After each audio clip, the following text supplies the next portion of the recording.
देखिए, प्रयागराज माघ मेले से जुड़ा एक बड़ा विवाद इन दिनों देश की सियासत, प्रशासन और धर्म के गलियारों में चर्चा का विषय बना हुआ है। सम्मानजनक स्नान को लेकर शंकराचार्य स्वामी अवमुक्तेश्वरानंद सरस्वती और प्रयागराज प्रशासन आमने सामने नजर आ रहे हैं। मामला अब सिर्फ बयानबाजी तक सीमित नहीं रहा, बल्कि इलाहाबाद हाई कोर्ट तक पहुंच चुका है, जिससे इस पूरे विवाद ने कानूनी रूप भी ले लिया है। दरअसल ये पूरा विवाद मौनी अमावस्या के दिन शुरू हुआ, जब प्रयागराज माघ मेले में स्वामी अवमुक्तेश्वरानंद और उनके शिष्यों के साथ कथित तौर पर अभद्रता और मारपीट की घटना सामने आई।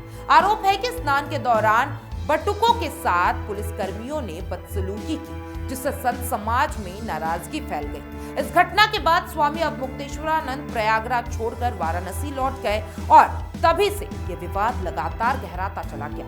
मौनी अमावस्या की घटना के बाद शंकराचार्य खेमे की ओर से ये दावा किया गया कि प्रशासन की लापरवाही और असंवेदनशील रवैये के कारण ये स्थिति बनी। स्वामी अवमुक्तेश्वरानंद के समर्थकों का कहना है कि शंकराचार्य जैसे प्रतिष्ठित धार्मिक पद पर आसीन संत के साथ इस तरह का व्यवहार न सिर्फ अपमानजनक है, बल्कि सनातन परंपराओं की भी खिलाफ है। इसी बीच माघ पूर्णिमा के स्नान को लेकर एक नई बहस खड़ी हो गई। शंकराचार्य के जनसंपर्क अधिकारी यानी कि पीआरओ ने दावा किया कि प्रयागराज प्रशासन के बड़े अधिकारी स्वामी अवमुक्तेश्वरानंद से दोबारा संपर्क कर रहे हैं और उन्हें पूरे सम्मान के साथ स्नान के लिए मनाने की कोशिश कर रहे हैं।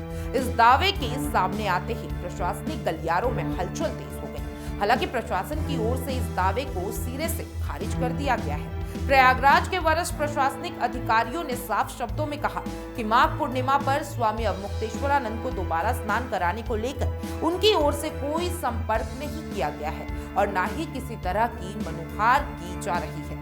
अधिकारियों का कहना है कि जो खबरें प्रशासन के प्रयासों को लेकर चलाई जा रही है वह पूरी तरीके से भ्रामक है। इस विरोधाभास बयानबाजी ने पूरे मामले को और उलझा दिया है। एक तरफ शंकराचार्य का खेमा ये कह रहा है कि प्रशासन दबाव में आकर बात करने को मजबूर है, वहीं दूसरी तरफ प्रशासन ये साफ कर रहा है कि वह किसी तरह की अतिरिक्त पहल नहीं कर रहा। इस टकराव के बीच अब मामला अदालत की दहलीज तक पहुंच गया है।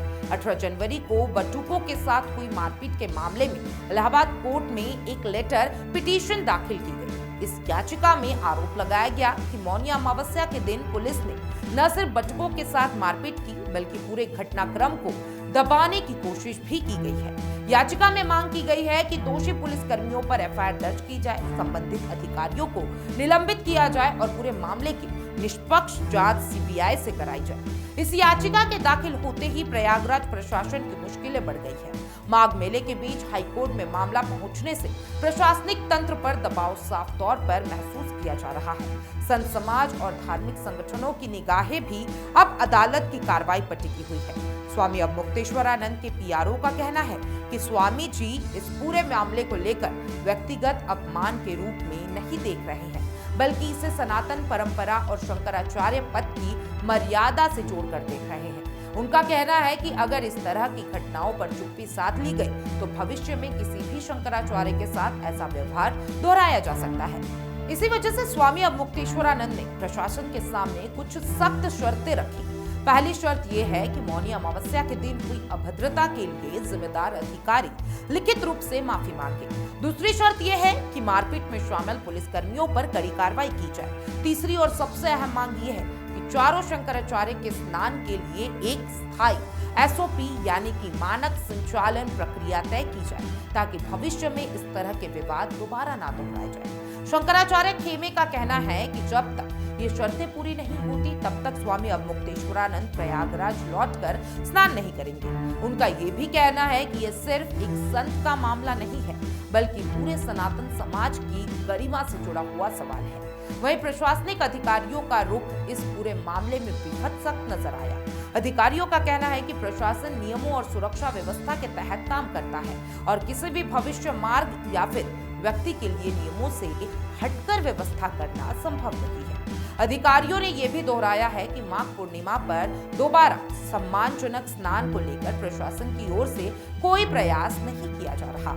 इस बीच ये भी सामने आया है कि विवाद के बाद स्वामी अवमुक्तेश्वरानंद सरस्वती वाराणसी लौट चुके हैं और फिलहाल वहीं से पूरे घटनाक्रम पर नजर बनाए हुए हैं। उनके समर्थकों का कहना है कि अगर प्रशासन उनकी शर्तें मान लेता है तो अधिकारी खुद वाराणसी जाकर स्वामी जी से मुलाकात करेंगे और उन्हें सम्मान के साथ प्रयागराज लाकर स्नान कराएंगे। हालांकि प्रशासन की ओर से इस दावे को भी अभी खारिज कर दिया गया है। अधिकारियों का कहना है कि वाराणसी जाकर मनाने जैसा कोई योजना नहीं है और न ही किसी स्तर पर ऐसी बातचीत चल रही है। इस तरह दोनों पक्षों के बयान एक दूसरे के लिए बिल्कुल उलट नजर आ रहे हैं। उस पूरे विवाद ने माघ मेले की व्यवस्था और प्रशासनिक कार्यप्रणाली पर भी सवाल खड़े कर दिए हैं। जहां एक ओर प्रशासन कानून व्यवस्था और सुरक्षा का हवाला देता रहा है, वहीं दूसरे ओर संत समाज सम्मान और परंपरा की बात कर रहा है। यही टकराव अब इस पूरे मामले को और संवेदनशील बना रहा है। धार्मिक विशेषज्ञों का कहना है कि शंकराचार्य का पद केवल धार्मिक पद नहीं बल्कि सनातन परंपरा का सबसे ऊंचा स्तंभ माना जाता है और ऐसे में प्रशासन और संत समाज के बीच संवाद बेहद जरूरी है। उनका मानना है कि संवाद की कमी ही इस पूरे विवाद की सबसे बड़ी वजह बनती जा रही है। कुल मिलाकर प्रयागराज माघ मेले में शुरू हुआ ये विवाद अब सिर्फ स्नान तक सीमित नहीं रह गया है। ये मामला प्रशासनिक जवाबदेही, धार्मिक सम्मान और कानूनी कार्रवाई तक पहुंच चुका है। आने वाले दिनों में इलाहाबाद हाई कोर्ट की भूमिका और प्रशासन का अगला कदम इस पूरे मामले की दिशा तय करेगा। फिलहाल प्रयागराज से लेकर वाराणसी और लखनऊ तक इस मुद्दे पर नजर टिकी हुई है कि क्या कोई बीच का रास्ता निकलेगा या ये टकराव और गहराएगा।